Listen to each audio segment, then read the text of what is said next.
Cool. Good evening, and welcome to Event Collide. This is the third installment. My name is Bayart J, and this is going to be an interesting matchup for you. I hope you enjoy it. We've got Sleeper Social Club versus Cynosural Field Theory. Just to tell you a little bit about the teams. Sleeper Social Club live in a wormhole and they do lots of small, medium gang roaming stuff. And they're pretty decent PvPers. And they're also interested in tournaments. They've taken part in the last two tournaments and sort of got to the middle of the tournament. So they're okay. They've definitely taken interest in tournaments. Cynosural Field Theory, their main corp is Nocturnal Romance.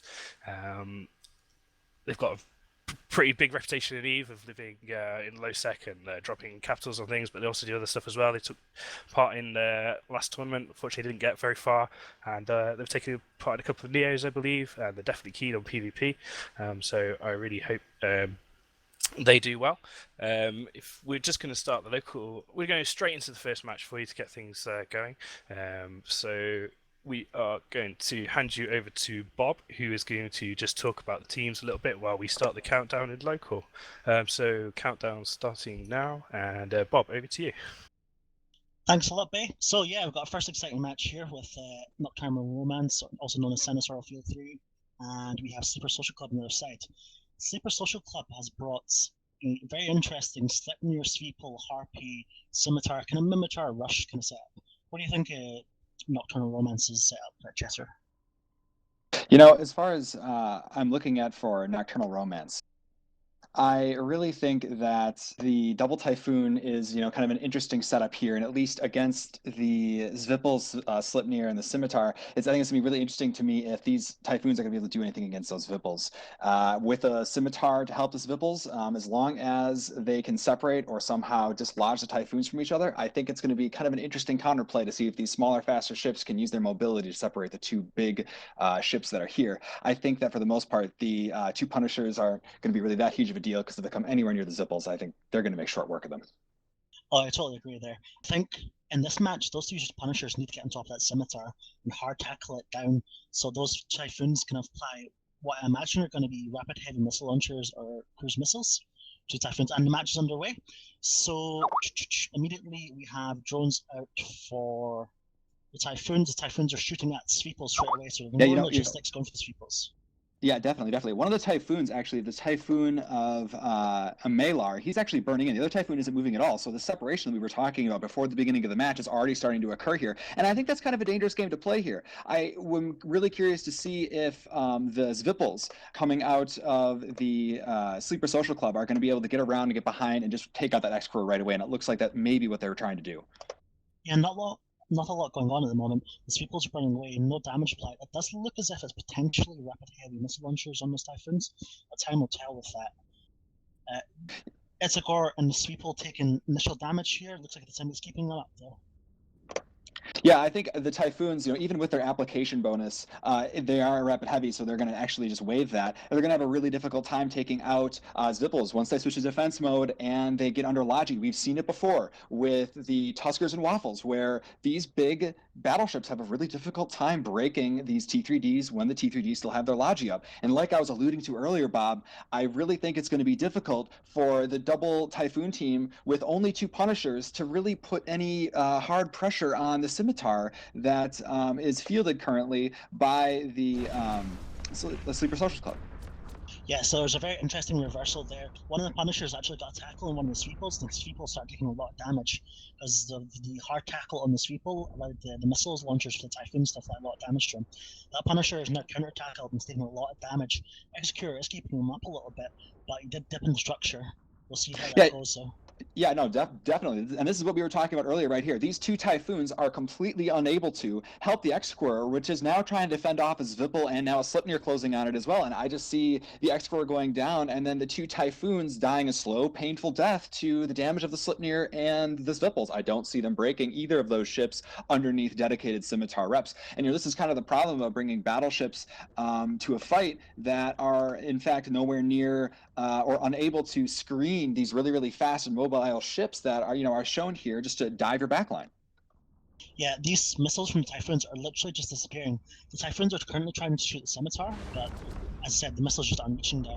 And as that happens, the Nocturnal Romance Executor is getting taken down by the combined arms of both these Sweeples and the Sleipnir. So as soon as this Executor goes down, it's pretty much done for Cyno. Yeah, no, I definitely agree. I think that what we're seeing here between the two teams, and they've brought a lot of these double battleship heavy setups. It seems to me, especially with not even going with full points, that they're really not thinking about a lot of the tournament types of situations here. You know, this Expert is holding on by the skin of its teeth, but it's This not going to Sweeple is last taking a long. lot of damage though under semi-rep. What's going on here? If this Sweeple dies, it might turn around the match even a little bit, even if they traded for the Executor. I guess holding on low shields. Yeah. No. Both of the Typhoons are actually near this one Zvipple of of Esclagar, and he needs to switch to defense mode very, very quickly. You know, Esclagar down, so this is going to be the real test right here. If Esclagar can live under the Scimitar reps of both the Typhoons trying to focus him, which we've seen before has happened, you know, assuming they have similar fits, you know, I think like you were alluding to earlier, Bob, this is going to be a really, really tough fight for two Typhoons at this point, because, you know, all they have is just two Tech 1 frigates and a Harpy, which, you know, Zvipples don't care about at all. Yeah, I agree. So one of those Punishers being deleted by the Super Social Club team. Second Punisher's on its way out. As soon as both these Punishers are gone, the Typhoons will not really be able to apply damage on these small ships under reps due to the fact that they can't tackle them. So I think it's effectively called for Super Social Club at this point. It's going to be one Yeah, of them. most definitely. You know, I just want to make a shout out to Jeremiah, the current Scimitar pilot of Sleeper Social Club. He's been doing a great job getting the reps on and making sure that they stay on. They're two very, very high priority T3Ds. You know, he's done a great job with that. And, you know, just all he's had to do essentially is just outfly two Typhoons. You know, Zvipples are extremely fast. Punishers and Harpies are both extremely slow frigates, stand no chance against a T3D. And, it just goes back to show that just bigger isn't always better, especially in these 5-man tournament setups. Essentially, these double battleship setups that both of these teams really seem to favor sink so many points into these hulls, and they can be picked apart by a very, very knowledgeable and high mobility team. Yeah, I totally agree. If you really think about it, these two Typhoons in a Nocturnal Romance setup could potentially have been two Claymores or two Sleipnirs, which may have been a Yeah. lot better applying damage to that. Oh, definitely. And Sweeple. look at how fast this Foon is just melting under the DPS. Just look at that. That's incredible. Unless they have hull tanked Foons. But he is just getting shredded. Looking at the rate of how fast he's going down, though, I highly doubt he's hull tanked. Yeah, it looks like that Scimitar's finally getting damage applied to it, though. Those rapid heavy missiles are finally, hitting. The Scimitar isn't repping yet, though. I wonder if he does have an ASB or not. He is Yeah. slowly outranging the Typhoon, though, and I imagine he will get outranged pretty quickly.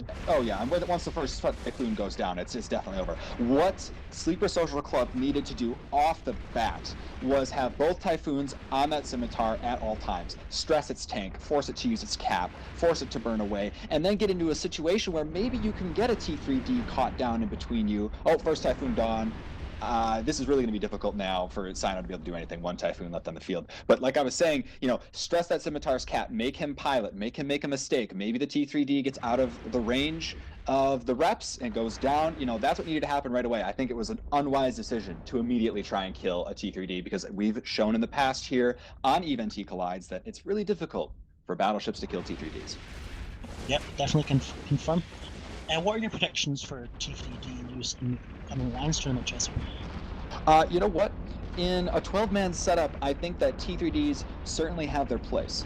I think that of the T3Ds that are currently available, the Zvipple is by far the most useful. And I say that because its ability to act as fast, hard tackle and ability to shed enemy support is very, very high. I also see long-range T3Ds like Jackdaws using their extreme LML range and damage allows them to sit back safely and apply this very nice anti-tackle use from far back where they can be safe and near Logi. I think in those two aspects, I think T3Ds work very, very well. I have yet to see or I'm thinking about a good Confessor Hecate setup. And there goes the last Typhoon. Congratulations to Sleeper Social Club. Yep, last Typhoon down, Sleeper Social Club, flawless victory there. Taking it back to Bay. Yep, thank you very much. That last match went pretty well for Sleeper Social Club, clearly, not really being stressed that much under the power of those Typhoons. I wonder if those Typhoons had those new missile modules that increased damage application. Maybe they needed them, but they didn't. Okay, so the way this is going to work, I'm going to do a... hello, we've got a webcam, by the way, if you can't see it. We've got I'm going to ask you a question now. Give away some EveBet credit. By the way, you can bet on these matches on evebet.com. So if you are pretty confident you think Sleeper Social Club are going to smash it for the next couple of matches, or you think Cyno might come back, put some money on, win yourself some money back, maybe. There's some pretty good odds on there at the moment.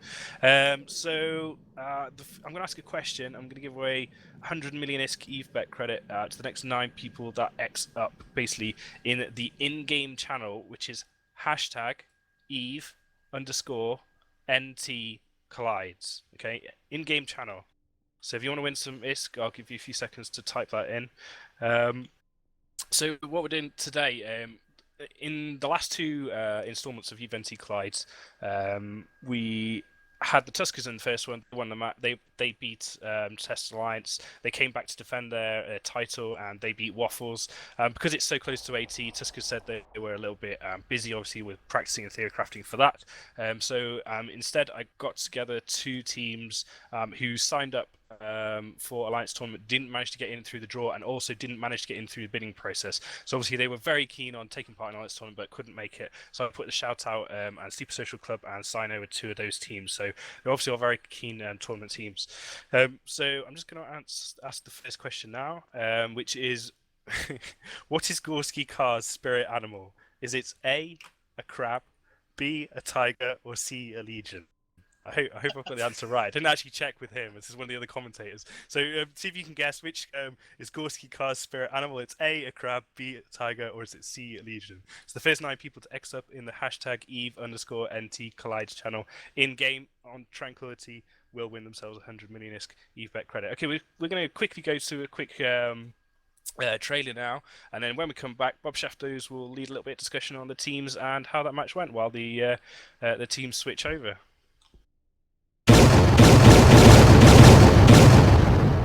Stay frosty, our friendly neighborhood low-sec pirates have decided to bring an entire Yar fleet.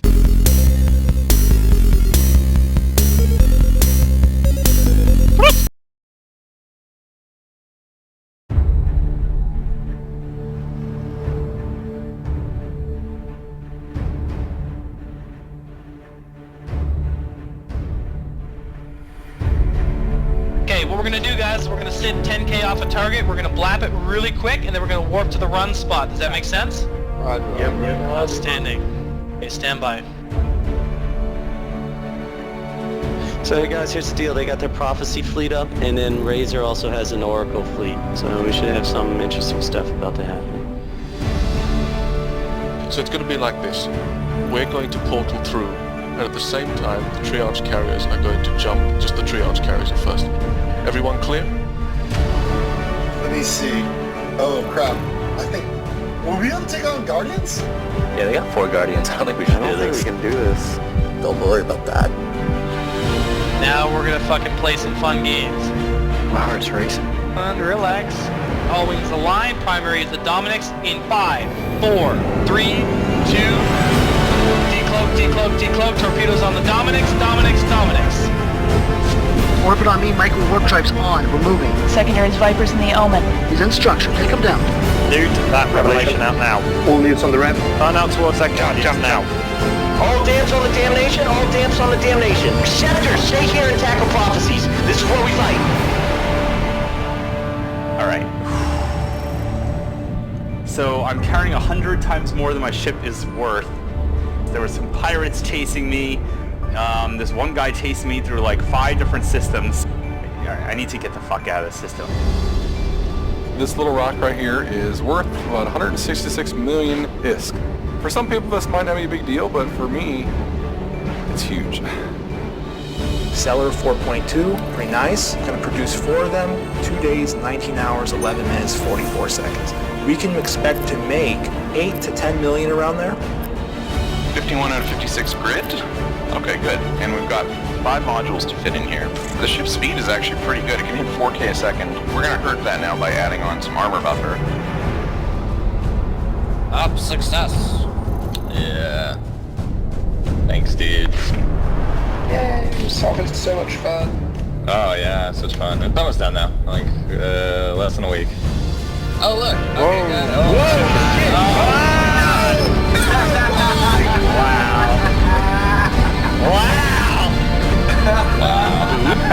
That is Rick's and Kings right there. Archimean silos down, Archimean silos down. Go, go, go, silos down. Portal, portal, primary. Gate is green, gate is green. Sniper skills to long range ULAS BSC. Sniper got idle and green, come on. Oh shit, how do I warp to something? E-War Jones, all E-War Jones on Scott. Why are you decloaking? Patch, I won't be the secondary. Oh my god, that's a Titan! Holy shit! Let's go! Get those fucking bombs out! Red group fire! Gold group stand by! Come on, boys! Come on! Come on! Come on! Yeah! Fucking sweet!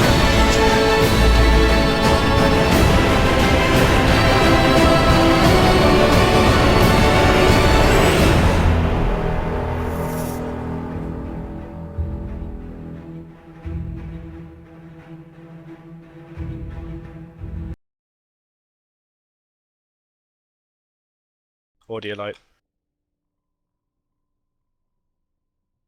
Okay, thanks for that. Bob Shafter, is over to you for a little bit of discussion on how you thought that match went, and have a little chat while we wait for the teams to reship. Hey guys, I'm Bob Shafters, and I'm joined here in the analysis desk by Epiphany, Chesser, Gorsky Carr, and Suetonia. How you doing, guys? Yeah, good. Pretty good. Pretty good. Pretty good, thanks. So, Gorsky, Suetonia, what do you guys think of that first match? Do you think Nocturnal Romance slash Cyno could have done anything to win it? Or do you think it was a foregone conclusion based on the setups? They could maybe, like, if the Punishers caught Logi in the start or something and they pressured it hard, they could have won. Because, like, you can't really kill a linked T3 Destroyer with Logi on it with heavy missiles. Yeah, I think they should have maybe gone for the Scimitar first. You might even go for the Sleipnir, like, neuted out. To be Better than fair, a though, T3D.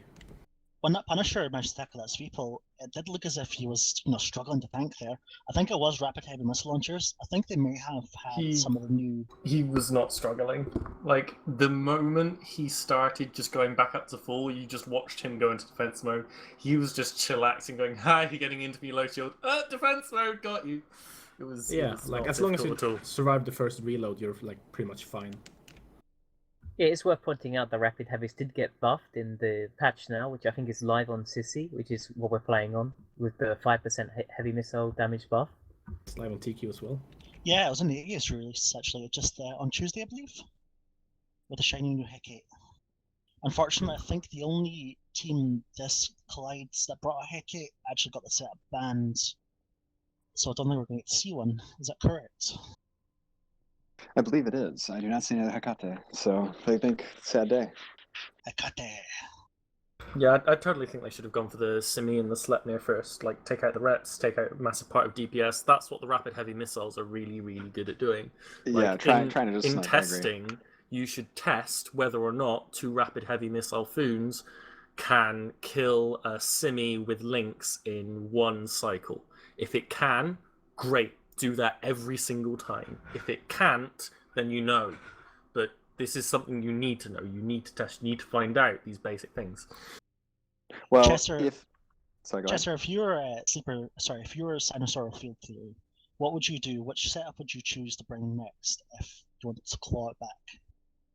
Honestly, I'm going to be straight with you. I don't like a lot of their setups. I think that they're very one-dimensional, and I think that they're not very well thought out. The best setup that I see that they have that I really enjoy is probably their double Orthrus, double Caracal site setup. I think it's highly mobile. I think it's got a lot of defense, a lot of utility, and even if they can't kill everything on the grid, they're going to be able to kill a lot of things, and with good piloting, they should just be able to time out and win on points. So I think that's their strongest setup. I think their second strongest setup is probably going to be the Navy Ravens, but I don't like that nearly as much just because you don't have any Logi, and that can hurt you very much in a long match.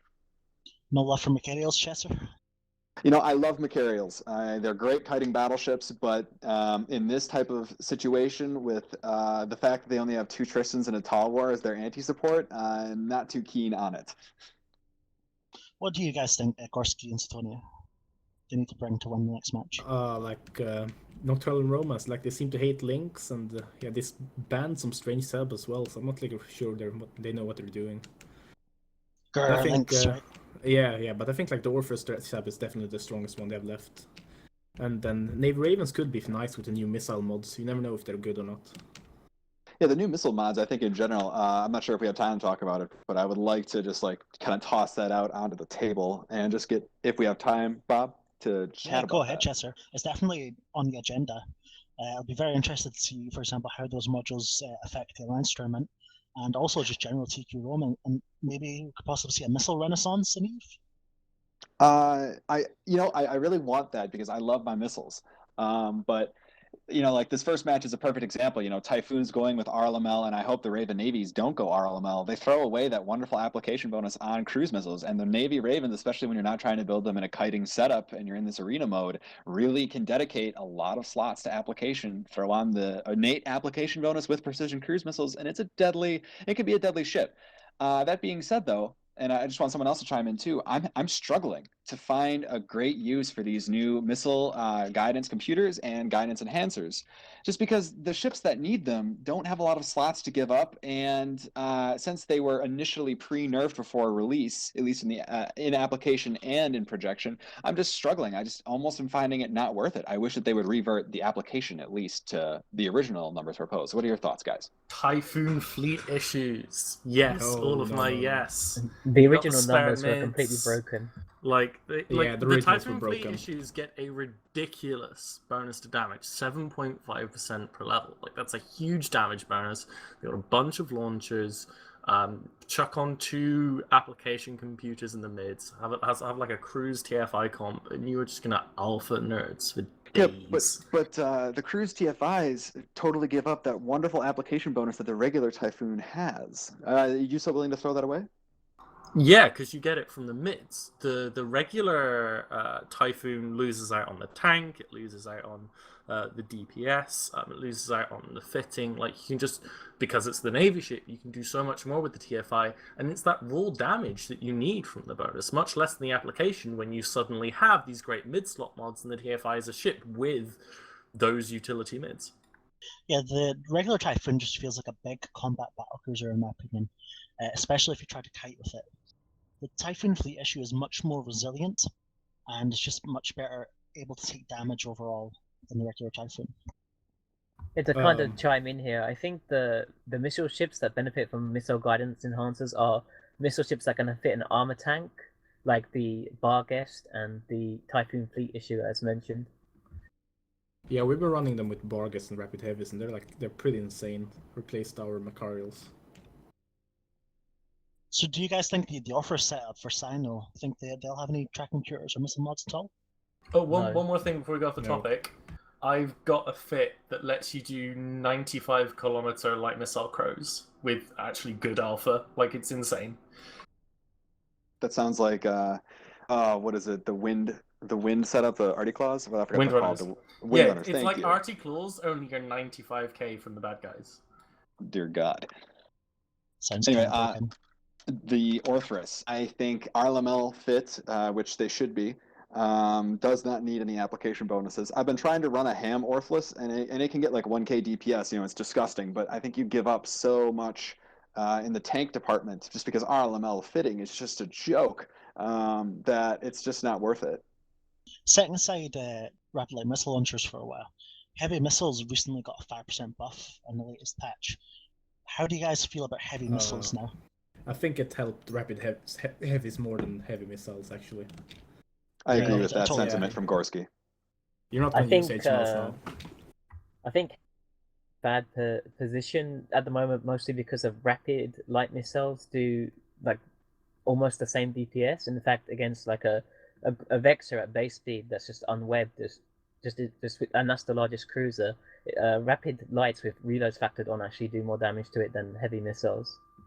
Yeah, it's pathetic. I used to fly the Caracal Navy issue a lot. Like that was my favorite ship in the game. This was like before the like oracles were introduced, like way back then. And that ship has innate application bonus to heavy missiles. And I've tried to make it work. I've tried to make it work with hams, and I just can't do it. It's so sad. They need so much more help than just a 5% damage. I think hams are fine. It's just that it's so much easier to fit rapid lights than hams. If you compare a rapid light caracal to a ham caracal, the ham caracal actually almost dies at 0 kilometers to the ham caracal, just because the rapid light caracal just gets 2 extenders for free and 3 shield rigs and the invol, and the ham caracal needs a web and it just struggles. It can only fit 1 large shield extender because of the fitting space. I think the only place we really saw heavy missile use, regular heavy missiles on Tranquility for ages, is the super basic treble cat fleet. Just AB, HML caracals, big shield tank, pretty decent at alphing through things when you get a critical mass. Electrical damage types. They kind of fell out of favor to maybe like Rail Moa fleet when Test and BNI popularized them, but they're like a good go-to because they could project kind of well. That's really going to help them, but I just don't see, I still don't see it being enough to say bring back Drake fleet. Like, you can maybe have a missile guidance computer in your low, and I think the Drake is flawed in the ship rather than the missile system. Well, getting buffed, right? Getting into another huge can of worms. Tech 1 battle cruisers. Oh God, I could go on for ages. Yeah, so we try and have another match before we go into that one. Oh, we probably should. I gotta get my cheese all cut up for my wine that I'm about to just pour onto this, and it's bad. Write an article about it. That's what let's do. We're just looking at the teams now, so we've got about 20 seconds or so. Yeah, the teams are landing on the field here, and Super Social Club are here first. Looking forward to it. Yep, we have Nocturnal Romance landing on the field as well. Yep. So Satonia and Apostle will be commentating this soon. We're just locking up the targets now. Yep, should be with you shortly, guys.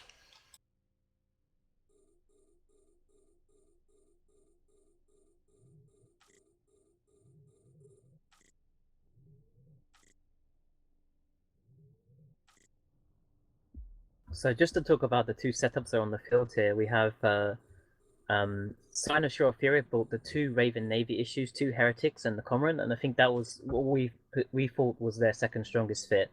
And they're up against a really tanky composition with 2 Sacrileges, 2 Vengeances, and a Neros, which will be really tough to break. But we will see if these Raven Navins and Heretics are able to break through this Neros.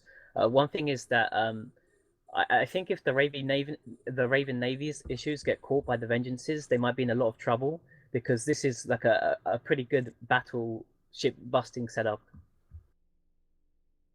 Yeah, I mean, the Raven Navies have that potential to just have a ridiculous amount of buffer tank that it don't take ages for the Vengeances and Sacrileges to chew through. Like, Sacrileges on TQ, known for being super, super tanky, DPS kind of with the new missile mods and the HML buff, then we might see a bit more use of them, but they've got a lot of work to do. Thankfully, for the Future Corp team, there's no logistics on the field for the Nocturnal Romance team, so they can make progress without worrying that their low DPS is just going to be negated.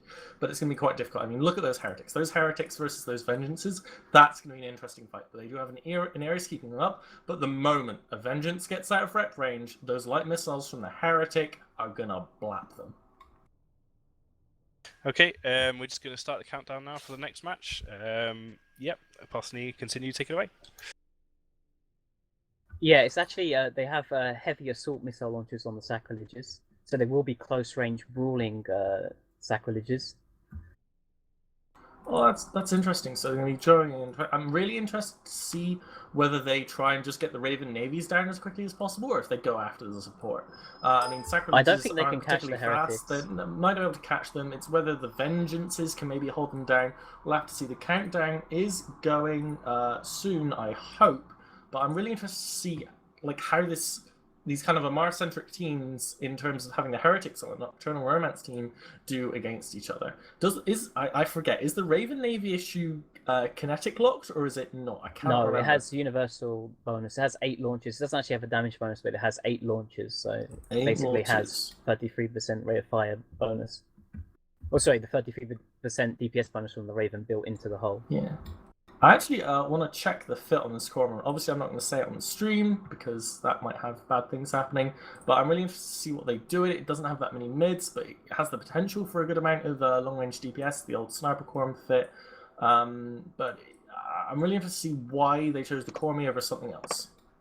Yeah, I think maybe a tackler to try and help their sort of Kai might have been a bit of a better choice, or maybe like some damps or something, so the Ravens can stay at range.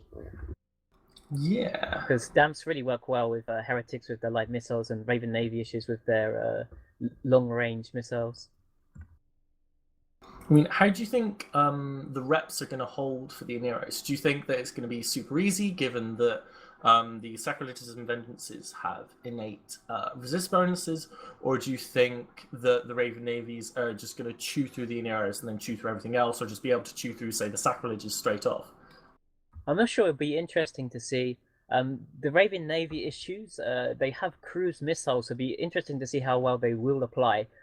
Raven Navy issue does, as we mentioned before, have the application bonus. They might also be using the missile tracking guidance computers as well. Because the Aneros does have a really small SIG, but one thing that's really interesting is they have no link, so that Aneros is going to be a lot squishier and a lot easier to hit than a normal Aneros would be if it had a command ship backing it up. And here we go with the match starting immediately. The Heretic of Admiral Dvorsky burning straight in, wants to be careful. Instead, we've got the Sacrileges of burning in to get those hands into range. Looks like that Nocturnal are going to stay back, try and keep range. They're going quite slowly. We have DPS being launched towards. I'm trying to see what it is. It is the Aneros. Aneros is the first taking damage now. It's interesting that the Raven Navies aren't really fighting all that much. The Sacrileges are coming in and are going to get tackle on them. The Vengeances also aren't being as aggressive as I thought they would be. They're actually hanging back and trying to defend the logistic. Yeah, Raven Navies have been tackled down now. We've got the some NOS going on from the Sacrileges to on the Raven Navy, because that's going to be difficult. The Aneros is starting to bleed into armor, but it seems to be holding reps fine at the moment.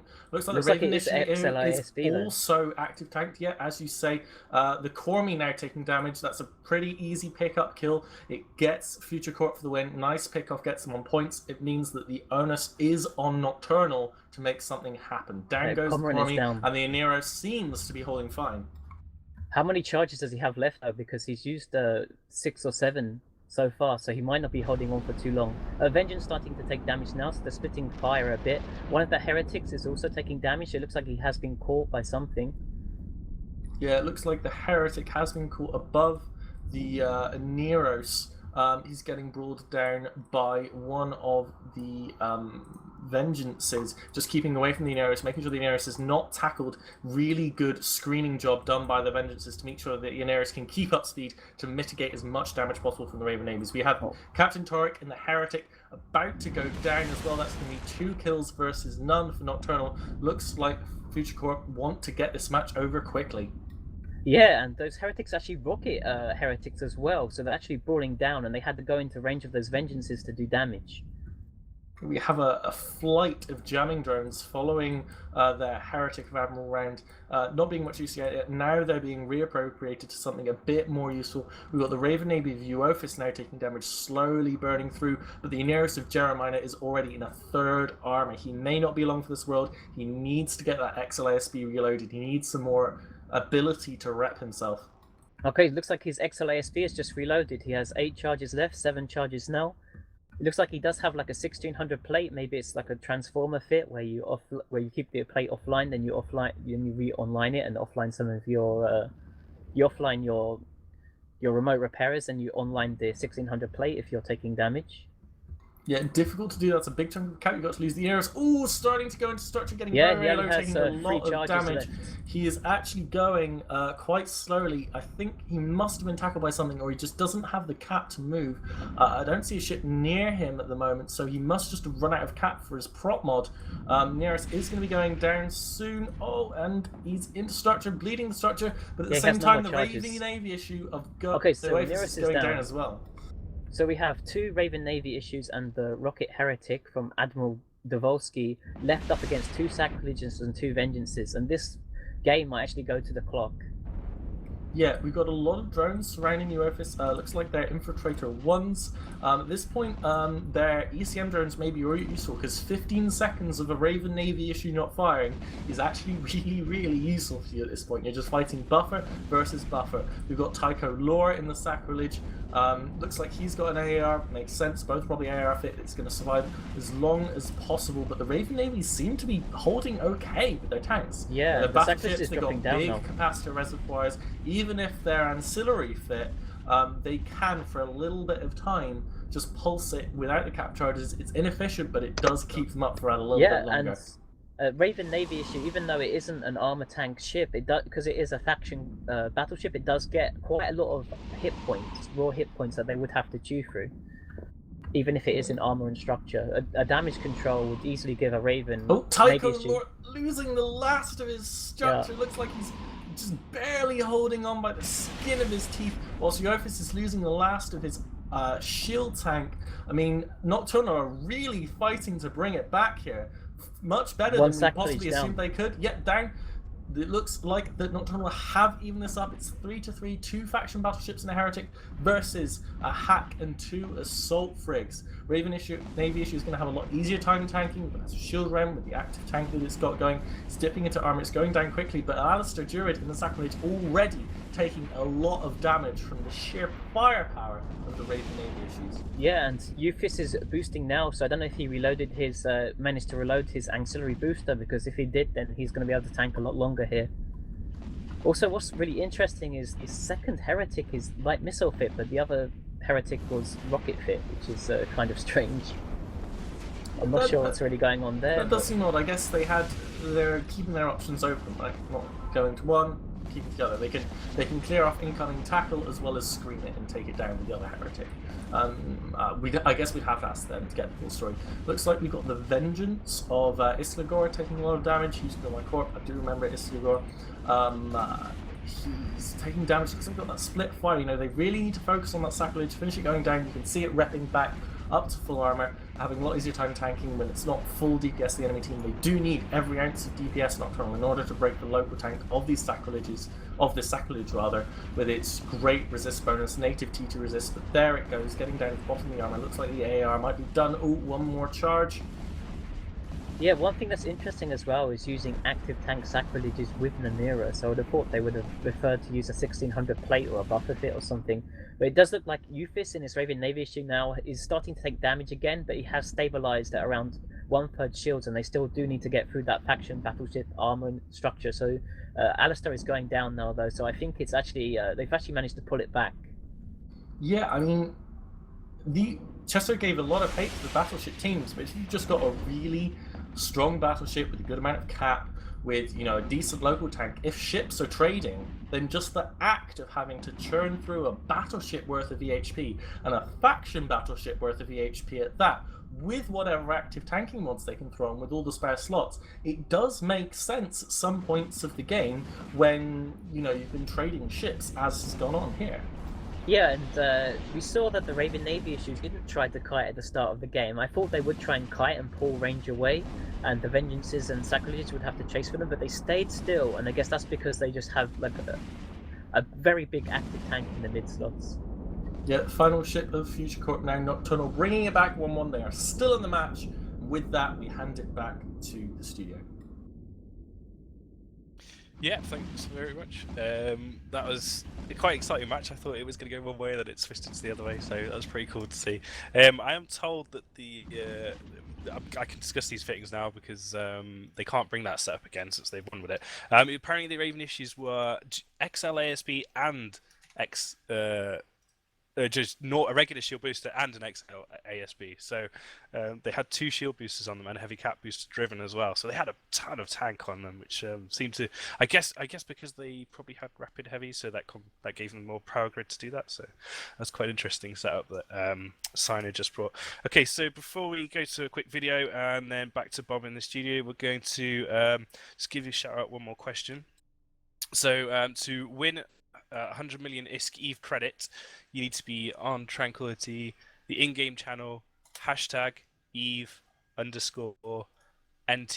collides to win prizes. You just need to exit with the answers in there. So the next question, 400 million EVBET credit, is what is the name of the recently released Glente tactical destroyer? What is the name of the recently released Glente tactical destroyer? First 10 correct answers in that channel will be winning themselves some credit, which they can spend straight away on these matches if they want to double their money. If you go to eve-bets.com, you can bet there on these matches. I'm just clicking refresh on my page now to see how much money's going on there. It's just taking a second. So yeah, we're going to cut to a video now, and we will hand you back over to Bob in the studio shortly.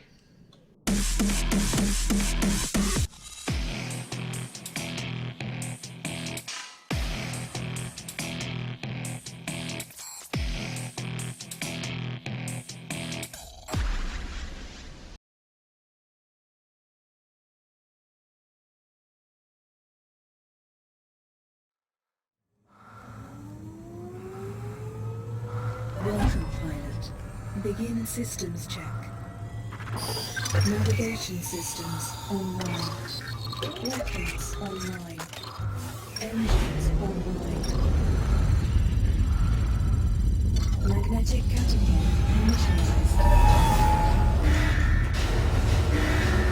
Hold on tight, we're ready to deploy. Launching in 3, 2, 1.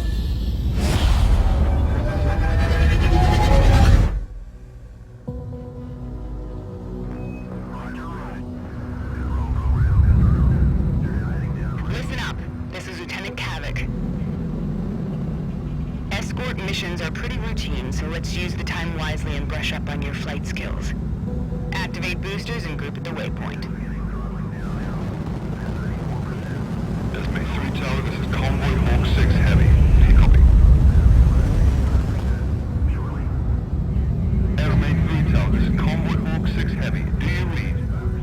Where are you going, pilot?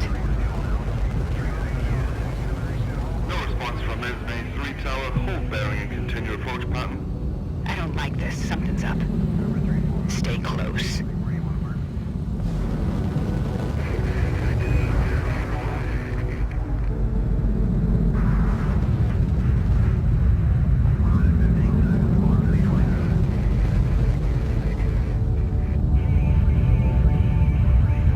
Kavik to all fighters. Align on Vector 3-9er.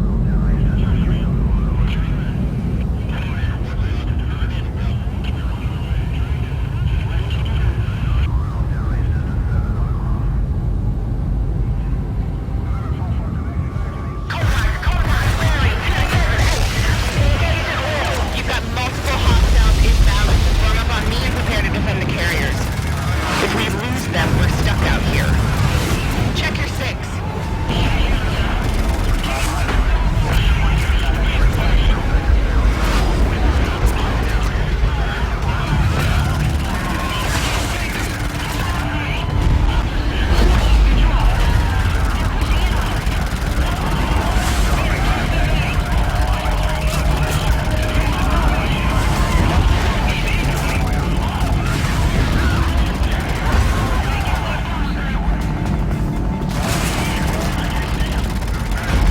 Good kill.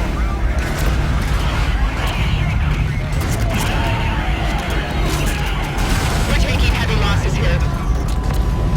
Now hold them off. You head for our last carrier. Oh, wait.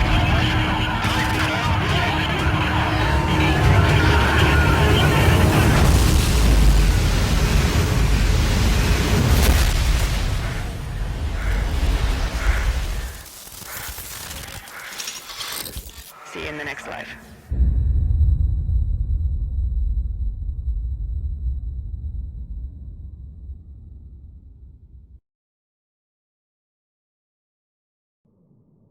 Okay, great. I am super excited about Valkyrie. If you don't know anything about #EventT, it's an event in Nottingham on the 19th of September, and myself and Ashkadava here, that one, are running the event, and that's like why we obviously that's why the show is named after it. So at that show, we will be having a demonstration of Valkyrie. CCP going to be bringing the latest model down for you to have it go on. The queues are significantly shorter than FanFest, I'm told, although I didn't go last time because I was running the tournament. So yeah, come down, check out Valkyrie. I believe there's only about 30 tickets left for the event, and they're going pretty quick, and with 2 months left, it will sell out guaranteed. So back to Bob in the studio. What do you reckon of that match? Well, I'm just going to immediately pass it to Chesser, who had some very interesting thoughts during the ad break.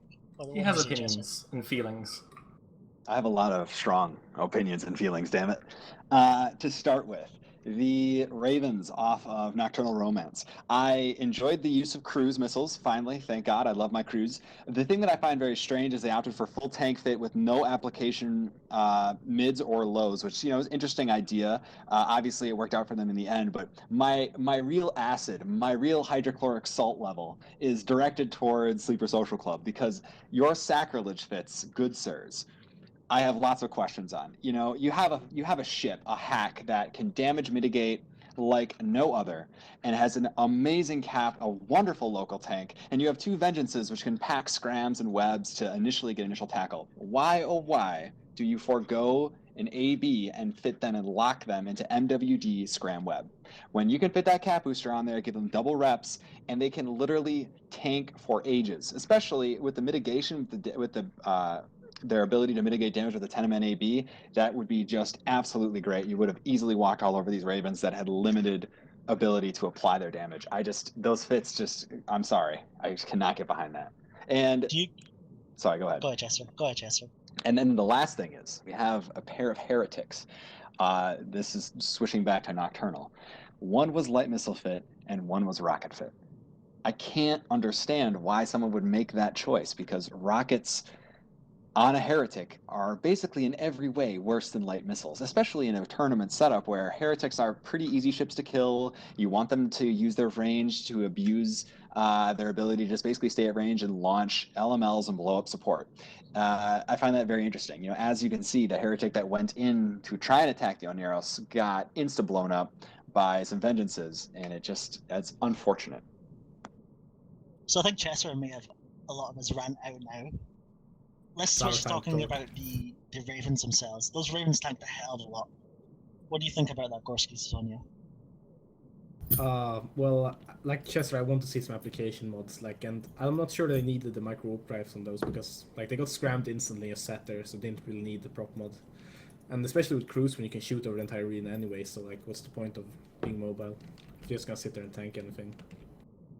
Yeah, I don't know why they had the micro warp drive, and well, I guess they could have maybe tried to kite, but it doesn't really work with the support that they have, because the heretics are obviously not going to be going into scram and web range unless they have rockets, of course, on one of them. But and also the Cormorant, I don't know what the Cormorant was really doing, but the Ravens did tank a lot.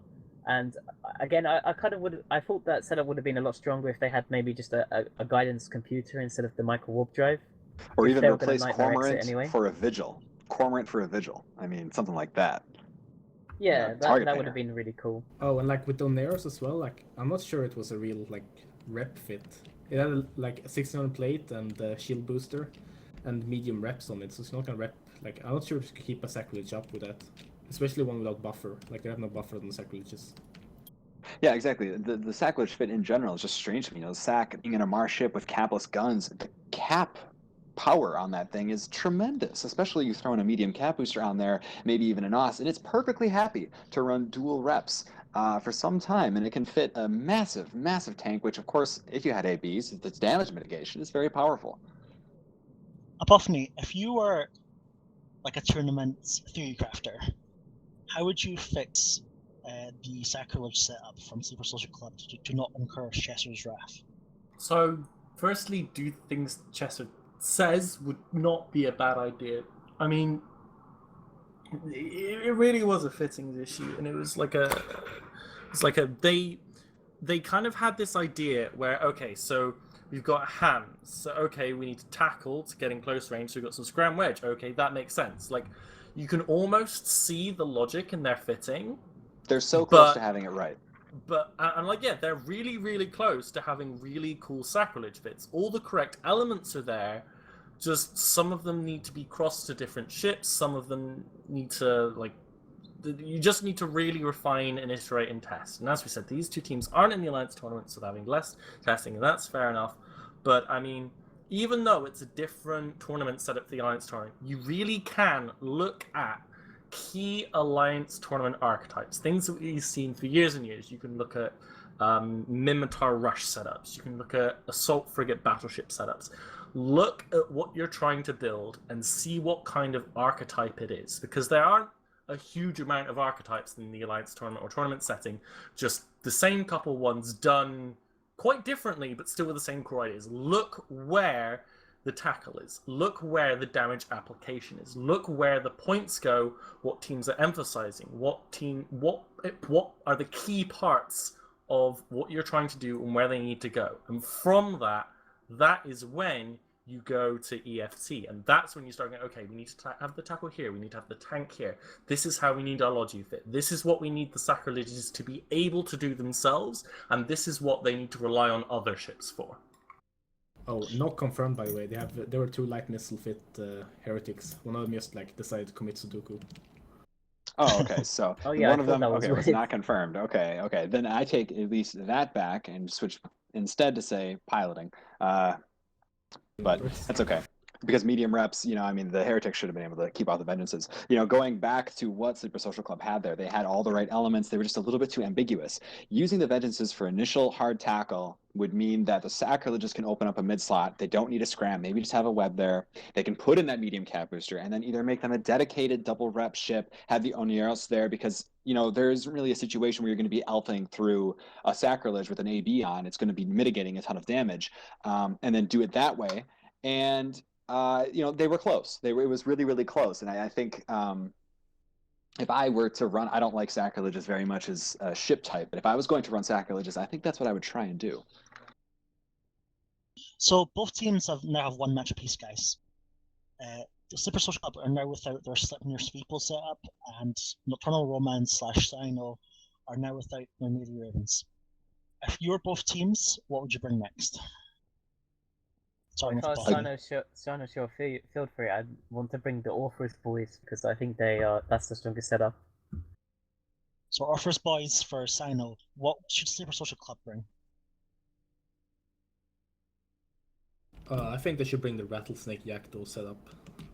Just for sheer comedy? Or... Oh, I think the Balgon setup is pretty cool though. I'd like to see how that works. Well, the DPS is kind of low though on that one. Well, True, but but DPS is irrelevant when you have Balgorn on the grid. Like, they'll just nude everything dry, and it won't matter. I think if flown well, I envision fast speed fit confessors, 10 MNAB fit, running out, grabbing ships, holding them down with the Guardian reps to support them, Balgorn slowly creeping up, applying the webs, and once the Balgorn webs are on and then it's in newt range, you're never escaping and you're going to die a horrible, painful death. Guardian should be perfectly safe with Balgorn webs and newts around it, and moving in a ball with the confessors kind of running out like tentacles to hold on to things for the Balgorn to catch up. I think that would be very cool if it could be applied that way. But guys, I want the Mega Navy setup. I just want it to happen. Max like, DPS. when was the last time you saw Mega Navies on Tranquility? Like, it's always Vindies all day long. But like, Mega Navies, all the DPS, like all that tracking, all the faction, the hull bonuses and the tank bonuses and the extra low, and just I just want the Mega Navies to happen. Please, Social Sleeper Club. Pretty much everyone on their team I spent time in EVE Uni with, and one of them in Waffles with, just like, please, you're my friends, please bring the Mega Navy setup. It would make me so happy. Yeah, I think there would be an 80% chance that those would be hull MGD Mega Navy issues. I think there's a good chance of that, hopefully. I'd love to see one of those MGD on top of something, say, like an Orpheus. Beautiful. We have 1 team on field. Embarrassing story. I was taking a NanoRoam out to PFR staging in my Nanofoon, and a Megathron MJD'd onto me in 0, scrammed up me and killed me. Don't worry. Yeah, there actually is Fozzie got owned by the mighty Miker. MJD just golem right on top of Fozzie's super pimp Orthrus and just blap. Gotta love it. Absolutely beautiful. So we got 1 team on the field here already. How do you feel about this team, Apophany? I'm just so happy right now. I just... Max DPS, boys. The max DPS is real. If only they, I wonder if the Mega Navy, if you could go with like, Hakate or something like that. But I guess it's for probably post-match discussion. We need the tournament UI just so we can see that massive red bar across the screen. Attack bar. Exactly.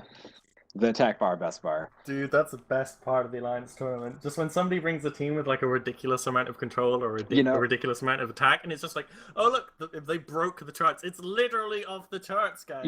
I would be very interested to see if we could get Nocturnal Romance Cynosural Field, bringing the double Armageddon or double Macariel setups, just to have like, a nice, battleship fight. It'd be interesting to see, because while I don't like the double battleship setups, with both teams bringing them so heavily, it's kind of interesting to see in their double battleship meta what they're going to do. Yep, and we have Noctland in the field right now. What do you think of that, Chester? Oh, baby. Those are Macariels, which I think should be renamed to Macariels, but that's okay.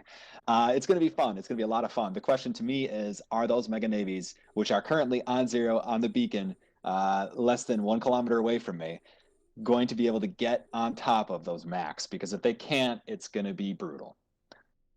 Chester, I think you should check the Tristan's ship name. 1 minute. I'm running a D-scan now.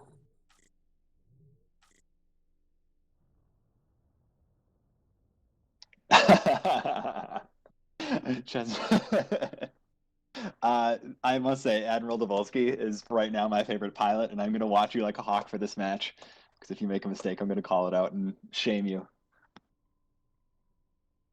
In case for all of you viewers watching, the Tristan that Satonia has pointed out to me has the current name of Chesser NACL Collector, which I very much appreciate. So both teams are on field, and guys, we're just waiting. I believe one ship is missing at the moment. Oh, here we go. Yeah, we're just switching. We're going to start the countdown now. Gorski's going to start countdown local as I'm speaking. And yeah, if Chester and Bob want to commentate this one, we are just locking up the last ship now. Okay. So a lot in this match is going to depend on how those Macariels are fit.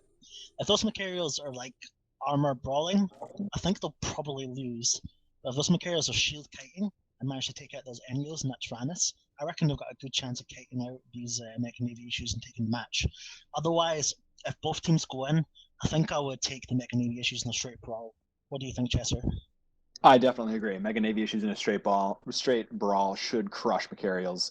It's going to be interesting to me if the if the Rhaenys and the double Enyo are going to be able to utilize good piloting and good transversal control against the Macariels in order to get the initial scram web, because unless the Macariels are foolish enough to fly into MJD range or ram a Mega Navy, they should never be caught and should DPS them down from range. So it's going to be interesting. At least this match to me is really going to decide on support piloting. So can Chester Salt Collector and his squad take out the double Enyo Rhaenys? And match is just beginning. Yeah, match is beginning. Mega Navy is approaching the Macariel wing. Sleeper Social Club going right in there. Nocturnal Romance not doing much of anything, just sitting at their 50 warping. I think with that warping, they will intend to kite a bit more. Yeah, the launch being applied. Yeah, definitely. Tristans are releasing drones now. This Enyo of Taicho is just burning straight in, and those Macs are really not accelerating yet. And he's actually going to get a scram web here in a second if they're not careful. And I think that's very dangerous because those Mega Navies are very close behind. Yeah, and he actually bypassed this at all. Yeah, if this turns into a brawl on top of those Macariels, I think the Macariels will lose. Yeah, this is turning into a brawl. Yeah. This is definitely turning into a brawl here. This is going to be really interesting to see. I think this is very dicey. Macariels are being completely caught right now. Although it looks like one Macariels are being caught. Well, yes, and the Macariel could get away, but the other Macariel is caught. Oh, Enyo down. Enyo down for the Sleeper Social Club side. Tyrannus going down. Macariel taking heavy damage. Magler and the Macariel on the Cyno side taking a lot of damage here. Tyrannus going down. It does look as if Nocturnal Romance are focusing on the support for the Sleeper Social Club Oh, and their armor fit Materials max. improvements. Yeah, Armor their fit max. You know, I have to say, Zrend right now in the Mega Navy, I think that he needs to get closer to the Mac. He looks to me like he isn't getting as close as he could be because application with blasters, closer is always better pretty much. You can load the high damage ammo, you can get on top of him. He's starting to move in closer now. So that little bit of DPS lacking now, I think it's really going to start coming on. And Megalanar is, we're going to see if he can tank 2 Mega Navies on him, but pretty much the answer is no there. You know, with support just shredding off in the background, it's not even part of the fight right now. Like I said earlier, keeping those Megas off the max was the fight, and it didn't happen at all. So this is where we're at. What do you think the Stranus is doing? I think the Stranus is actually burnt out his prom mods at the moment. He's going very, very slowly, not moving anything at all, and he is about to get deleted, so it doesn't really matter to the match. It does look as if in Nocturnal Romance is going to lose this one, unfortunately. Megalanar is just... And you know what's interesting to me is Zrend and Leokokium, both of them... oh, my socket just closed. Crap. Bob, you're going to have to take over. Crap happens. So, the situation currently, we have 2 Mega Navy issues on top of the Macler and Imperial for Cynosural fleet. So he is going to go down. The match is going to hinge on whether Ufus and the Macarial on the Nocturnal Romance side can kite 2 Mega Navy issues and kill them for the whole match. Because that NU is going to go down, and without that NU, I don't think this Mega Navy issue is going to be able to catch this remaining Macarial. But it will depend a lot on piloting that last Material piloting, and he does appear to be approaching the Mega Navy issues, so I'm afraid it doesn't look as if that's likely to happen. Oh, that Mega Navy issue taking huge chunks of damage, actually. He is coming in slowly. It does look as if he is going to get caught, that Material pilot. Yeah, that does look like Scram is going down on the Mac. No, he has broken out again. He is just going to the side a little bit. That Mega Navy is taking huge damage. It must be hull tanked. It must be hull tanked. That armor's gone way too quickly. Surely to God he's just not going to die in structure here now. Mac's still kiting, not a lot of damage being applied. That NU is still up. If that NU does get a tackle on that Material, it's going to be over. Yeah, the NU is coming in. No, the Mega Navy issues are still like trailing after the Material, slowly applying damage to it. I'm trying to work out what that NU is doing, Bob, right? Because like he's just sat there going 350 meters a second, not really doing much. Has he burnt out his MWD or something as well? I mean, what's going on there? The Mac has pulled away. I figured I'd join you until Chatter gets back. But the Mega Navies are doing their best to take down the Macarial. But Lunarlican, the one in the front, he's taking tons of damage to that Macarial. Yeah, this Mega Navy issue looks like it's going to die.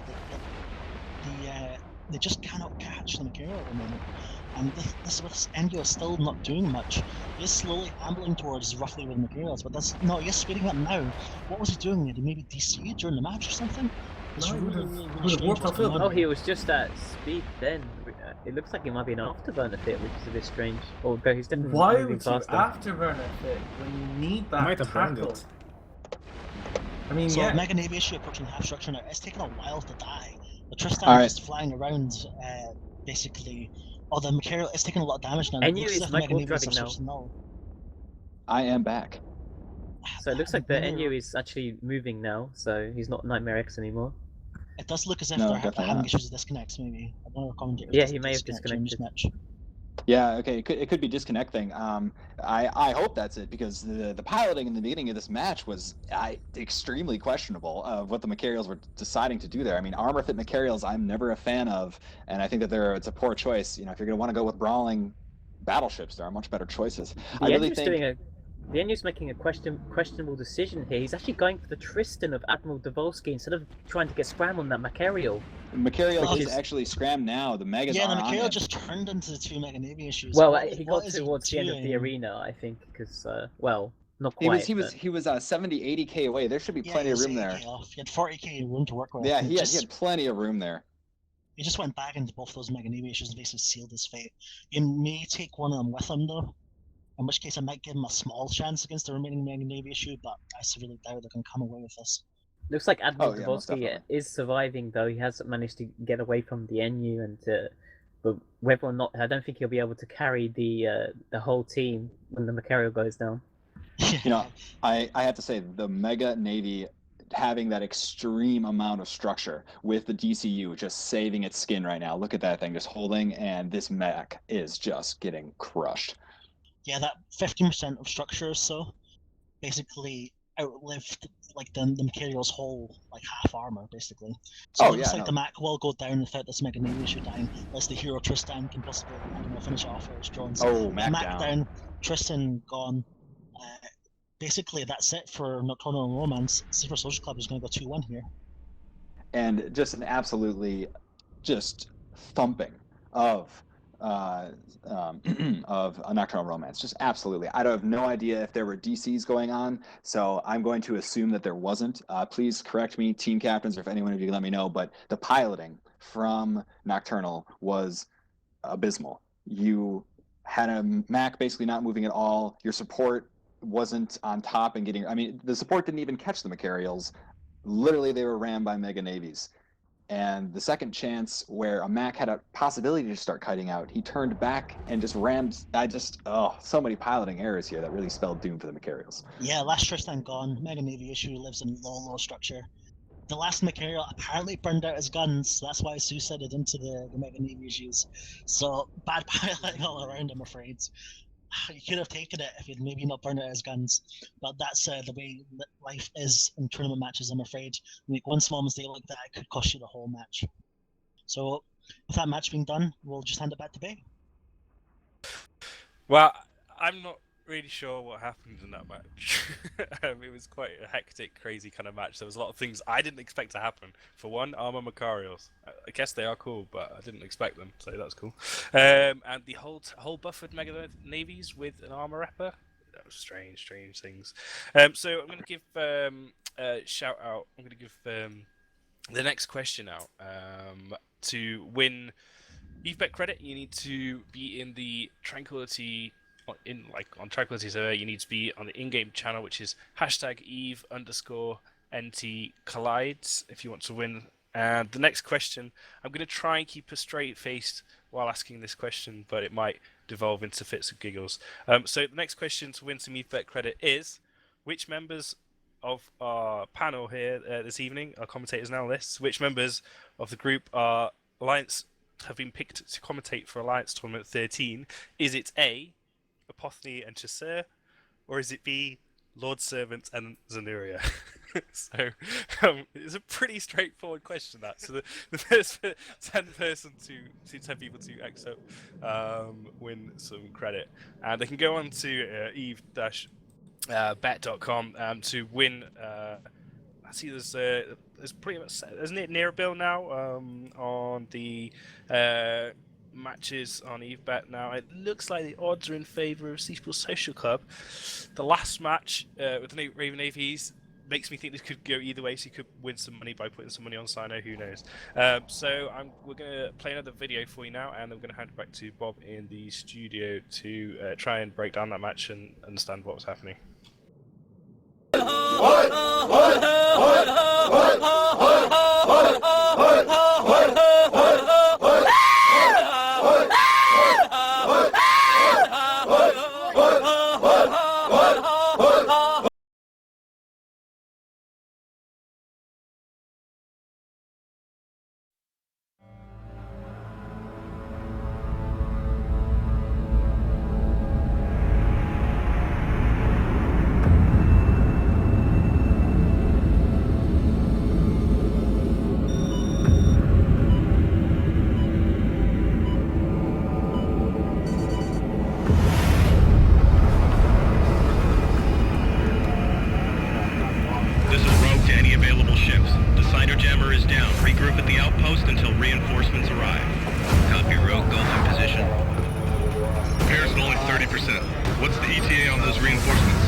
Transfers on state.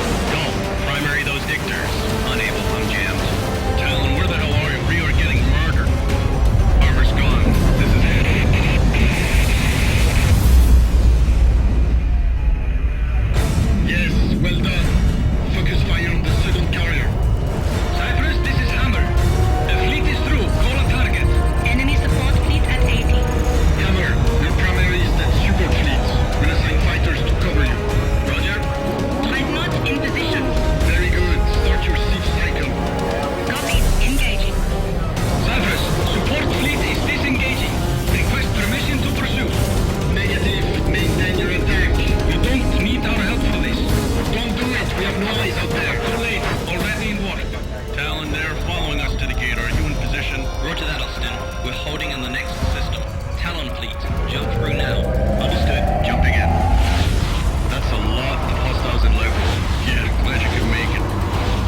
появился большой флот.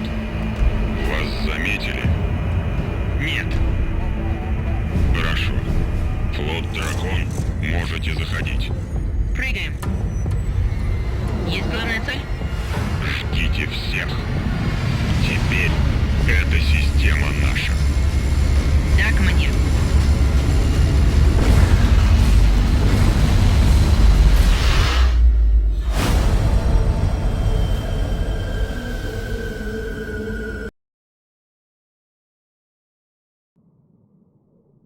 Welcome back, guys. I hope you enjoyed that trailer. That is the Dominion trailer, which goes back a number of years now. I remember watching that and getting super excited. It was kind of not long after I started playing, probably a year or so. It definitely was a pull for me trying out a Nullsec Alliance. That was when they brought in the last set of solve changes. Hopefully on Tuesday we're going to get an even better set. Maybe we might get a chance to chat about how those solve mechanics might change the gameplay of our commentators if we manage to figure out what happened in that match before the next one. Just something I want to mention before we go back to the commentators. Just to highlight something I'd like to emphasise, at Event Nottingham, we're going to be running a live poker table tournament where you can bet with ISK. The buy-in is 10 billion ISK, so serious players only, please. I think there's about 7 or 8 seats left. I believe a couple have already gone. So it will be, you'll have a room, you'll have your own sort of waiter there serving you drinks. It's going to be run by EOHpoker.com are going to be sponsoring it. If you want to sign up, you have to go there. So if you fancy sitting around a table in a dark room playing poker, having fun, but with pretend money, then come to Nottingham. That should be a lot of fun. So handing over to Bob, if the excitement in this discussion is anywhere close to the discussion that was going on while those videos were showing, it should be interesting. So I'm just going to go through all of our analysts here one by one and just gather their thoughts on this match, starting with Apophany. Go. So, as I said in my breakback, that was just kind of the textbook definition of really sloppy piloting. Like, the Macarial just sat there like, hey, I've got 2 Mega Navies burning at me. Hey, look, I'm scrammed by 2 Mega Navies. Oh, look, my ship's gone. I should probably touch the keyboard at some point, guys. Is that what we have to do in this game? Do we move the spaceships? No, you kite against Mega Navies. They're really big and scary and have blasters, and you run the fuck away, okay? And then, like, oh my god, towards the end of the match, with the, like, we had that point with the 2 Mega Navies chasing the Macarial that did know that kiting is a thing that occurs in EVE Online. The Enyo that was, like, the golden key to chasing him down, scramming him, and allowing the Mega Navies to actually do their damage, he just kind of chilled without using his prop mod in the center of the arena. Like, just got both sides really need to look at that match and go, what the hell were we thinking? This can never happen again. It's a good job we're not in the Alliance tournament this year, because with piloting like that, we would lose in the first round to Code, even if they didn't turn up. Yeah, apparently that Enyo pilot thought that scrambling ECM drones was much more important than tackling Macarials. But we'll leave that explanation to you, Chesser. All right, I'm saddling up to my podium. Macarials. I love that ship. I freaking love that ship. And the problem with the Macarial in a tournament setting is you have a sphere, you have to be careful of your piloting already, and finesse is not a word that many EVE pilots carry in their piloting dictionary. And a Macarial requires finesse. At the end of the day, we have 2 Macarials versus 2 Mega Navies, and the Macarials start at an advantage. They're 50k away from you. And that is exactly where they want to be. Regardless if they're armor or not, they're going to be faster than the Mega Navies. And the Mega Navies had bulkheads, they had AAR, they were not nanofit, they're not quick. And, neither are Enyos. They had a single Rhaenus, which is going to get deleted by Tall War and double Tristans, which, by the way, Admiral, you're salt collector. You're collecting salt for me right now, my friend. Mountains and heaps of it. I'm a salty bro. You did stay alive, you did good work, but the fact that a Mac was moving at 0 MS, just watching these, Mega Navies, if you could have, the Jaws theme, dun like, and not moving unless he DC'd, which he didn't, like I did. There's just no excuse for that. We saw the Mac. I forget exactly who was piloting that one out of Cyno, Nocturnal, actually starting to kite, and you could see the effectiveness of the Mac in that situation, you know, just burning away exactly where it wants to be. That's what should have happened. The amount of piloting missteps that occurred from Cyno Field Theory was just slightly greater than that of Sleeper Social. Sleeper Social had a very easy job to do. Click approach, Mega Navy gets on 0, does a lot of damage, they win match. Cyno had the job of piloting. The thing, though, about the piloting, though, is it was their match to lose, and they lost it in spectacular fashion. Anything to add, Gorski? Yeah, I don't know what the Macarls were doing, like, in their fits. One, like, the Tristan pilot was, like, a real hero with his yams. He managed to get the one of the Macarials out in, like, the second Macarial. But, like, I think the Noct team, like, they heavily lacked any screening ships. They had only, like, Tristan, Sakaiti, and Atal war. Like, maybe bring some, like, Enyos or even, like, Merlins to just catch things would be better for the Macarials. Because if they could caught, like, the Mega Navies, like, 50 off, they could just kill them. How would you fix Macarial setup, Suetonia?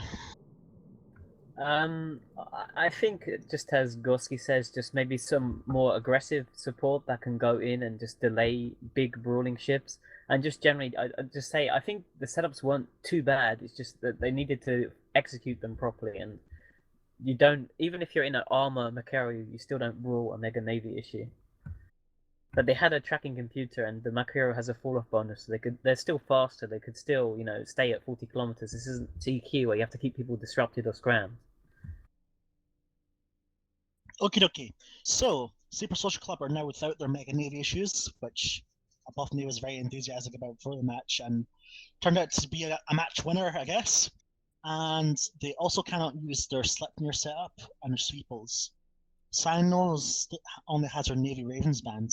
So, Chesser, which setup would you bring for Cyno next to win a match? So if I were Cyno right now, with the piloting that I just saw, I'm going to go with Armageddon setup, and I don't like it very much, but the piloting on the Armageddon side, you know, something gets within 37.2 kilometers of you, you start heavy nuding it and you get kills that way, is much easier than the finesse of the Ortho double caracal scythe setup, which, as I just have witnessed here with the Macarial, Cyno plays with a very heavy hand, so while that setup, if piloted and executed well, is very dangerous, I'm not sure if they have the piloting ability to do so, so I would bring the Geddon setup.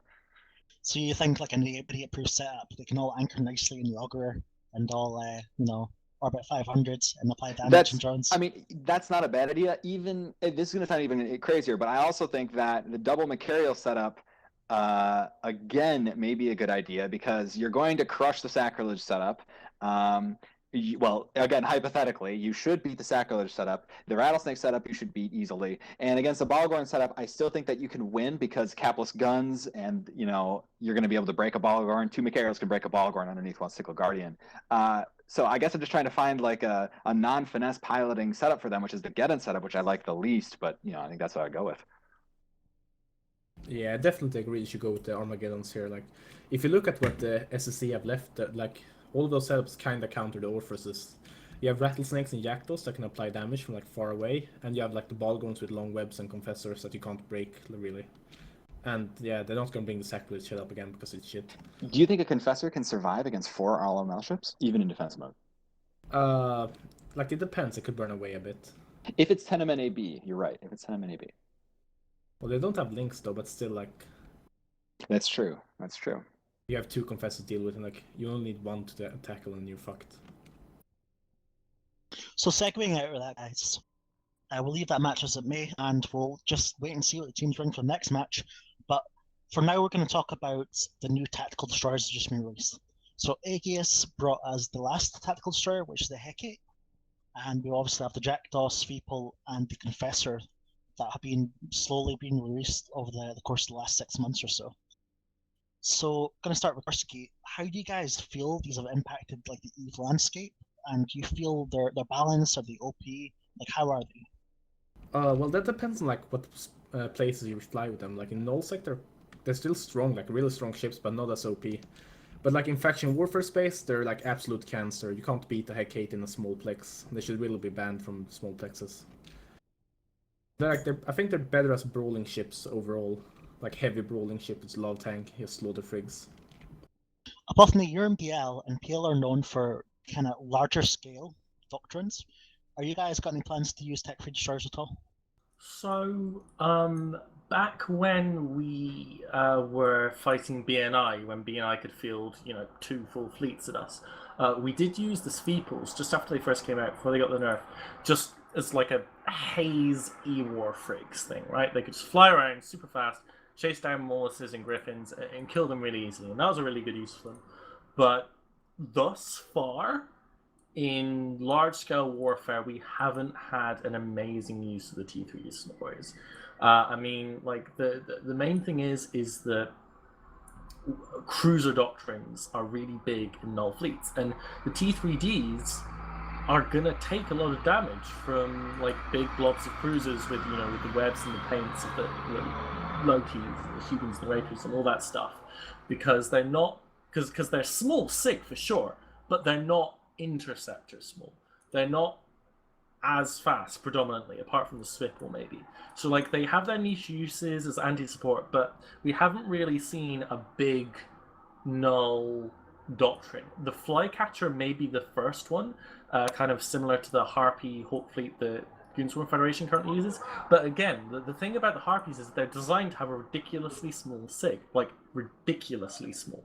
And the Flycatcher, you can get to a small sig with ridiculous links, and we won't go into that, but it's still, I just don't feel that they're going to be a core doctrine in nullsec quite yet.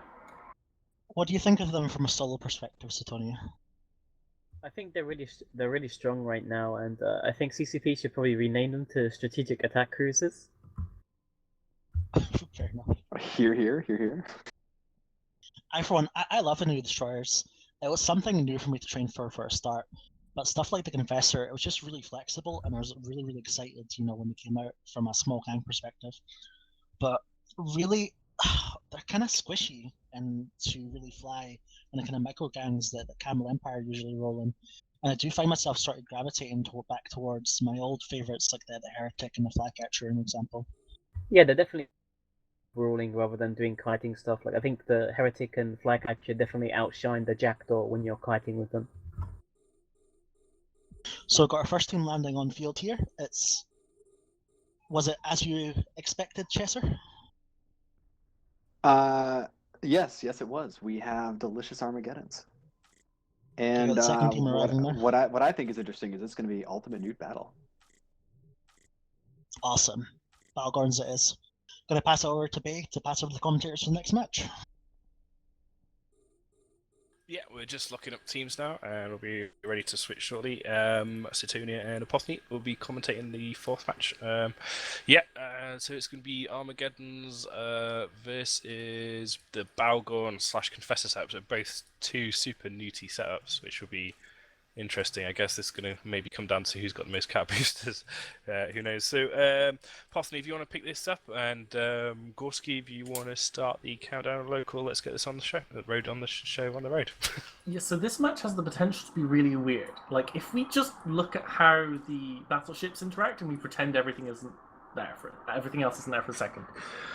The Armageddons could theoretically kind of mute kite the Balgorn, because the Geddons get the range bonus, the Balgorn gets the amount bonus. So if they mute off the Balgorn's prop mod, if it has one, they can stay within that extra bit of range, keep it out of cap without being cap dead themselves. Obviously, the tackle from both sides is going to really matter. The Confessors are going to chew through the Rifters almost immediately, and that Augurer, if we're honest, is not long for this world thereafter. It's going to be really on the Armageddons to do a lot of heavy lifting for the Nocturnal Romance team. Yeah, definitely. And if we look at the war pins quickly here, you see the two Armageddons have come in at 0, while the support for the Armageddon, the Augur, and the two Rifters have come in at 50. So definitely want to be really aggressive with these Armageddons, and the Armageddon will actually start in newt range of the Balgon and two Confessors. I mean, if he manages to lock the Confessors up before they get out of range, say that if they're even 10 MN AB fit, so they take a while to get started, then, you know, they're capped dead. They're not moving. They're really easy targets to pick off. The match has started. The Confessors are trying to get away where they're not going very quickly yet. We've got to see where the Newt's going. The Newts are off on the Armageddon first. Looks like Confessor of Iskagord is starting to take a lot of damage already. The Guardian needs to get reps on it as soon as possible, or it's going to be a very short life. There we go. Reps landing on the Confessor now. We do not yet have a primary for Future Core. Yeah, and we see some illegal drones on the field here. Some Ogre 2s, which are actually banned. Ooh, naughty, from one of the Armageddons. Right, looks like the Ogre is the primary of the Future Corp team. Looks like it's holding so far. Need to get that damage applied to it. He's trying to burn away, trying to mitigate damage as much as possible, but it seems to be doing fine, if we're honest. The Confessors are killing Ogre 2s now. 3 of them have already been killed for the Ogres. Yeah. Even with the Eagle drones, they're not making that much of a difference. It seems that Balgorn's taking a bit of damage, Balgorn and Alistair taking some damage, but we're really yet to see any significant work done by the team. But all the positioning, a lot of moving around, in fact, a good bit of brawling going down here in towards the center of the arena. Euphis and the Rift are taking damage now. Yeah, I mean, those are some really easy point gains. So the Confessors, yeah, I'm not quite sure what the Rifters are doing here because they're not really going in or doing anything. Yeah, I mean, one of the Rifters is just running away from EC300s. In fact, no, it's not even that. I'll have the camera angle wrong. One of the Rifters, the Rifter of Captain Torek, is just flying around as far away as possible, just trying to live, when he really needs to help get some work done. I mean, they're easy targets to pick off. It's an easy way to lose the point advantage, but the Rifters need to have some value in this match. They've got to be able to do something. And as you say, the Rifter of Erophis, previously our Raven Navy pilot who tanked Rages, is starting to take a lot of damage. You've got the reps in the Ogre on, but speaking of reps, think about how these teams are going to tank. We've got a Guardian versus an Ogre. A Guardian can put out a lot more reps. It's got T2 resist itself. The Confessors are going to have a great resist profile. The Balgorn versus the Armageddons, they've both got T1, but it's a full T1 resist profile of the Nocturnal team. Yeah, and also something that's worth pointing out, I think, is that the Balgorn team is going to be a lot better off, I think, in the long run, because Armageddon drones have been shot and we did actually see a set of heavy drones destroyed. And the Rifters are obviously not going to be doing nearly as much as the Confessors in the late game. Yeah, we've got the Armageddon. Actually managed to get some newts on the Guardian of Jeremiah. He's managing to burn away, but his speed is beginning to drop. He's speeding up again. Looks like he got another boost of his prop mod on, just managing to survive the newts of the Armageddon. Armageddon now getting Clunk in the Confessor. We do see a web on a Confessor now, so it looks like one of the Rifters or something has caught him. Yeah, it looks like the Confessors are the prime target of the Nocturnal team, but they're just not taking enough damage here. You know, they're just sat at 63% and 81% armor. Just not much is happening. Even the Imicus of Giacomo, he's just kiting around, happy as can be, staying away from the Rifters. I mean, the Rifter that's not doing anything, he can just go after this Imicus. It's not within safety range. You know, not much can come and save it. You can try and get some work done there, but you know, Captain Torek and Euaphis again is just pulling away, trying to stay away. Yeah, just too scared of dying. I do see 5 sentries from the center, and I'm not sure if that's what's doing this periodic damage to the Confessor. Quite possibly. I mean, the Confessors have now even just been rep back full, and it seems we're in a bit of a stalemate.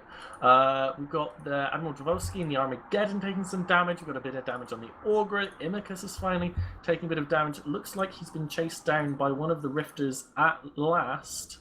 Oh, it looks like the Rifts are actually doing a good job there then. I'm not sure how much longer is left in this match, but if it goes down to points, that Imicus kill could be a deciding victory. Yeah, I mean, we've got this Ogre now going down to half health. Ogre worth more than Imicus. Actually, Imicus getting wrecked by the Guardian and tanking the Rifters. Not sure I've ever seen in any tournament before an Imicus having to tank Rifters with Guardian reps. Seems a little weird. Clunk and Confessor taking some damage again. Durst and the Ogre is slowly going down to his 1/3 armor. Yeah, as you say, the Ogre is slowly breaking Not much happening on the other side of E team, just switching primaries, seeing what they can web down, what they can tackle, what they can apply newts to, what they can apply tackle to. It's actually quite back and forth, but I think it is Future Corp that are slowly coming out on top. The Guardian is doing great work keeping everyone alive across all the targets. He's managing to just not be dead from the 2 Armageddons, and that Augur is slowly but surely going down.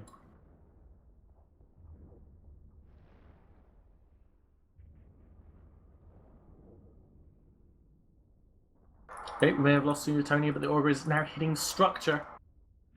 Yeah, Augur about to hit structure now. We're seeing a bit more damage being applied to the other Confessor now, as well as the Guardian as well. But the Augur is down now, so I think it's probably going to be curtains pretty soon for Cynosural theory. Okay, with that Augur down, it means that every bit of damage here from the Future Corp teams means so much more. It cannot be rep back up, cannot be mitigated nearly as much. Looks like we've got a Rifter now. Rofus finally been caught. He's finally going to, there he goes, pops very, very quickly. Just a cheap Tech 1 frigate, going to pop very, very easily. Now the other Rifter of Captain Turret going down, but the Confessor of this suddenly in structure. Great hit off on him. He needs to watch his transversal.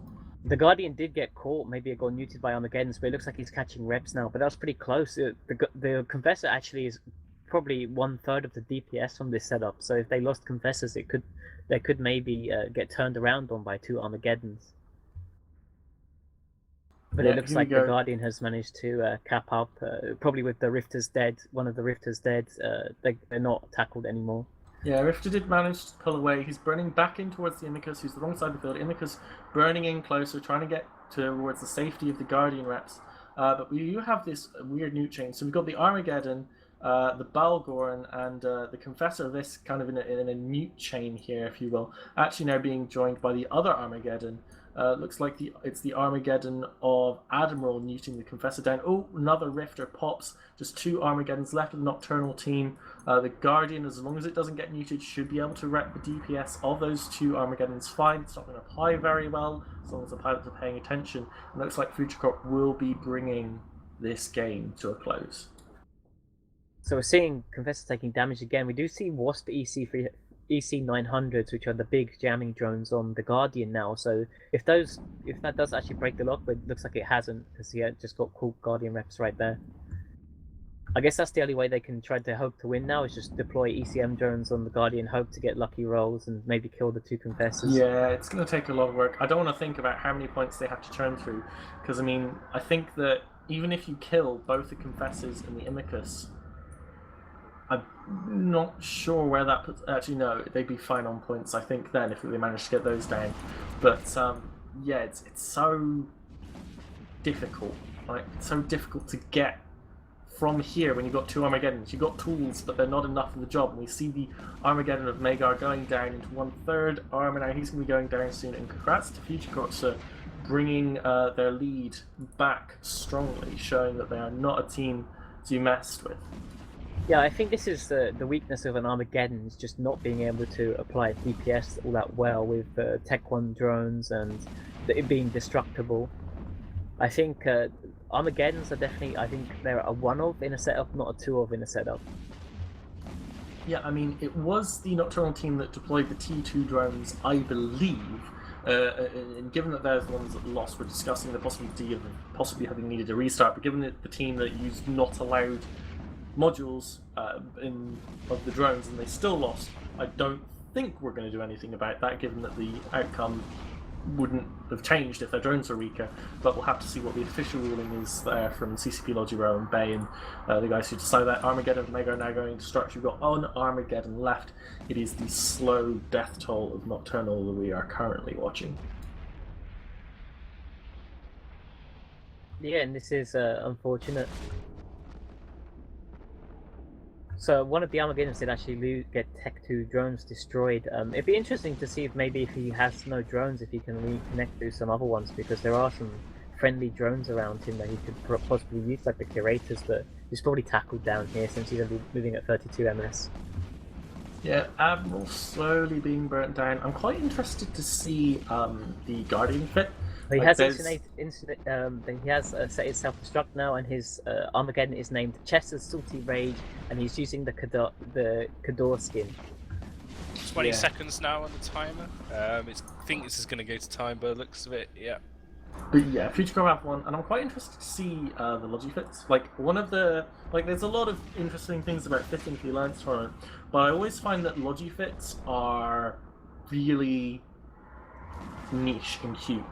There's very standard ways to fit them for the Alliance tournament, but there's just, every time you get a patch change, with the change of plates and with all the different changes we've had over the past year, just how they affect us slightly. Really, you can get a slight bit more rep power with this fitting, that fitting here. It's a really interesting topic just on its own, just how to fit logistics in the Alliance tournament.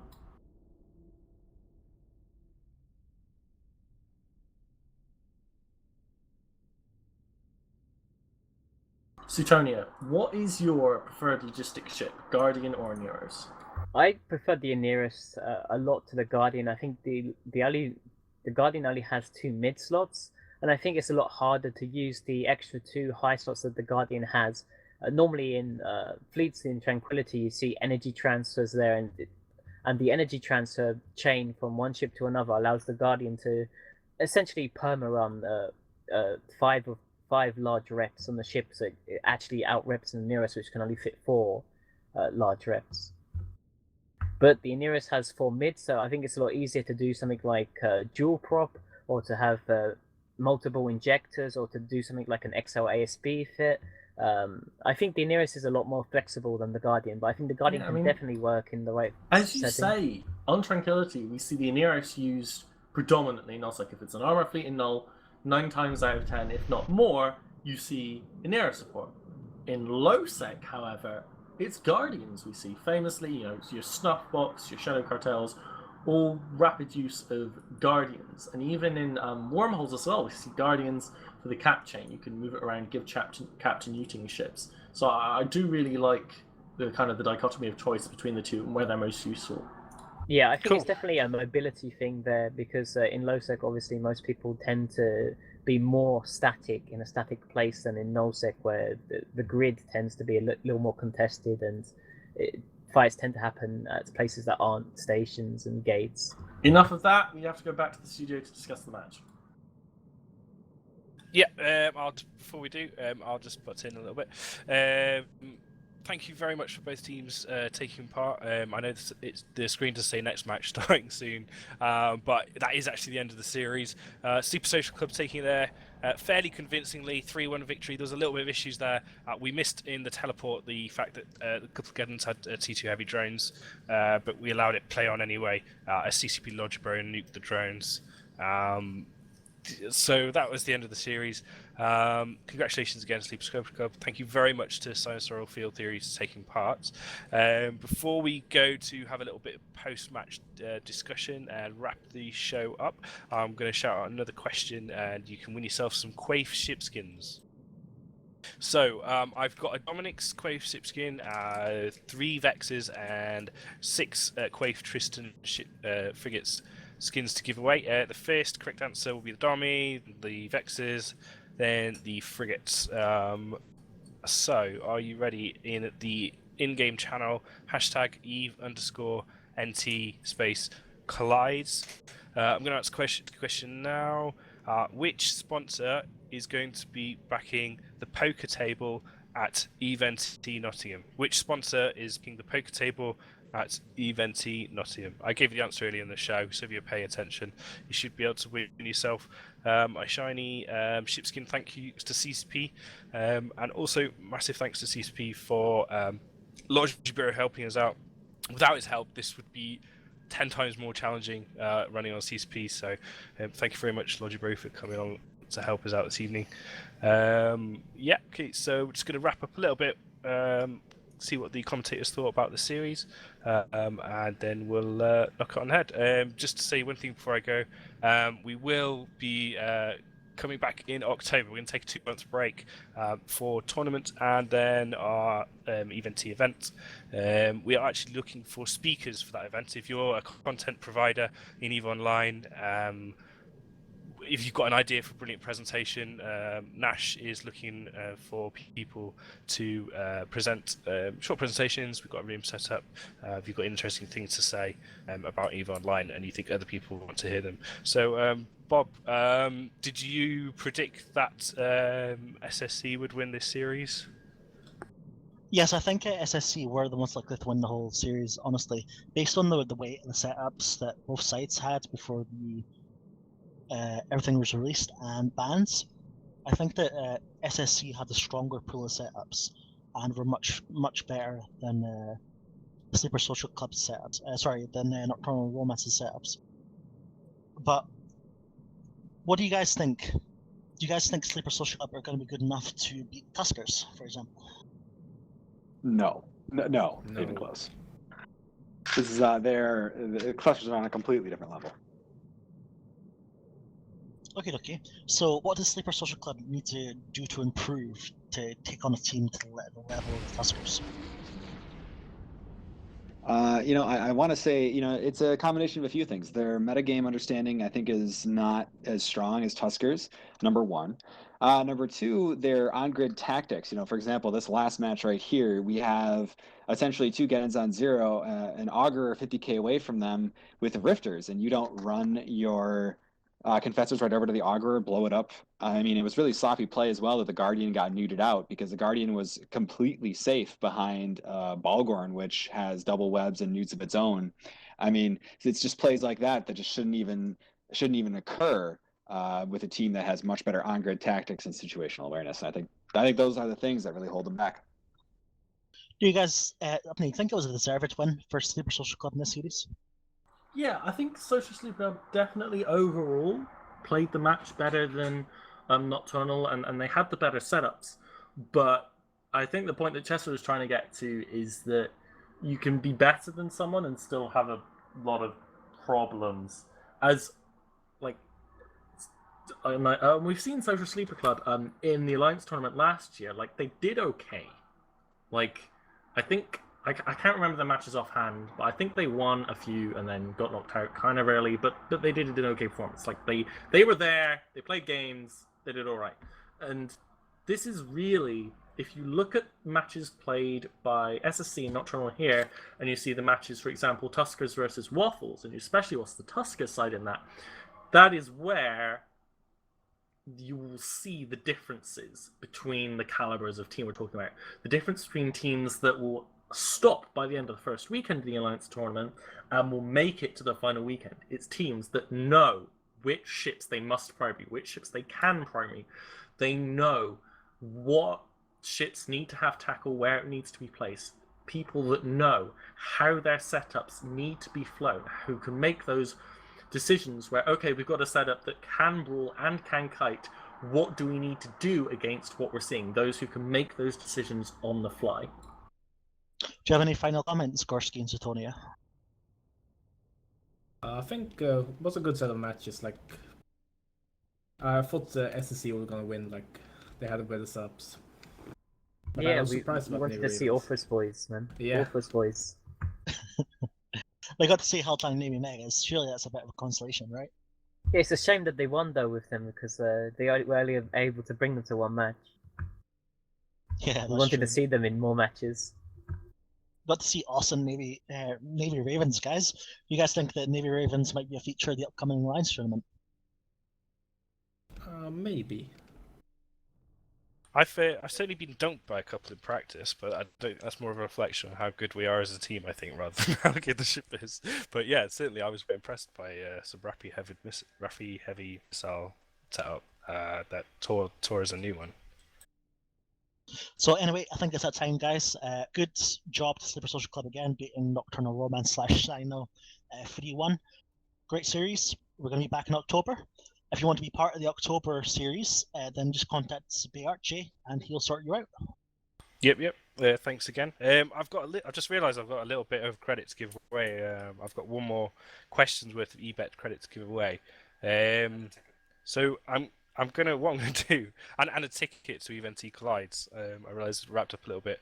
I didn't plan for it to wrap up sooner. So if you're paying attention now, still a few hundred people watching. So I'm going to give away 1 billion ISK EveBet credit to the first person who can get on Reddit, find the post I made about this show, and reply to it. The first person to reply to it will win 1 billion EveBet credit. Thanks to our amazing sponsors, EveBet, giving us tons of credits giveaway of the last 3 shows. Hopefully, they might be sponsoring again in October. So if you can find my post on Reddit /Eve, you can win 1 billion ISK. I've already given away the 10 shipskins now, so you should be contacted those by CCP tomorrow.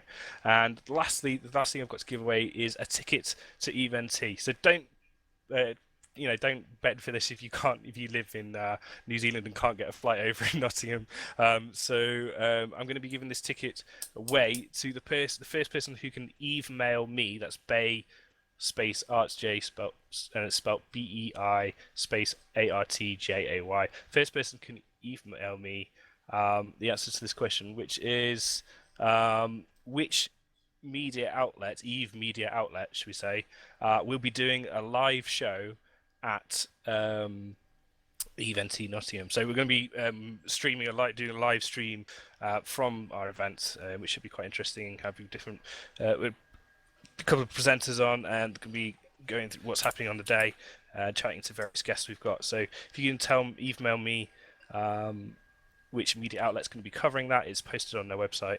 You can win yourself a ticket. I believe that's it now. Thanks for watching, guys. Thank you for my brilliant staff here who've been super helpful. Dwigon running the Twitch chat, Zin helping hand out prizes, Logibro, of course, doing moving people around the system, and our great commentators and analysts, Apothony, Chaser, Gorski, Bob Shafters, and Sutonia. We'll see you again in October. Looking forward to the Alliance tournament. I hope you are too.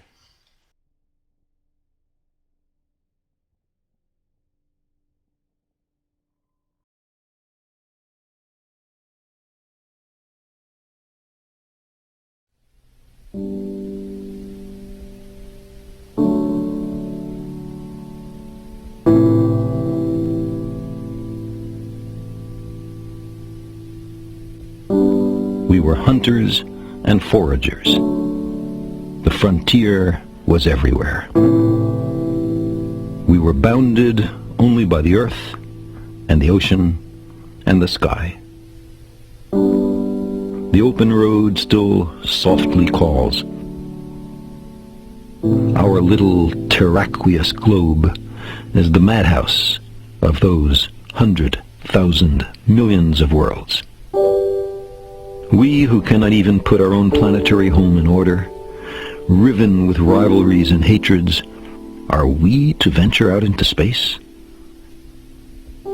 By the time we're ready to settle even the nearest other planetary systems, we will have changed.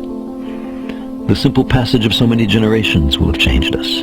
Necessity will have changed us. We're an adaptable species. It will not be we who reach Alpha Centauri and the other nearby stars. It will be a species very like us, but with more of our strengths and fewer of our weaknesses. More confident, far-seeing, capable, and prudent. For all our failings, despite our limitations and fallibilities, we humans are capable of greatness. What new wonders undreamt of in our time will we have wrought in another generation and another? How far will our nomadic species have wandered by the end of the next century and the next millennium? Our remote descendants, safely arrayed on many worlds through the solar system and beyond, will be unified by their common heritage, by their regard for their home planet, and by the knowledge that whatever other life may be, the only humans in all the universe come from Earth.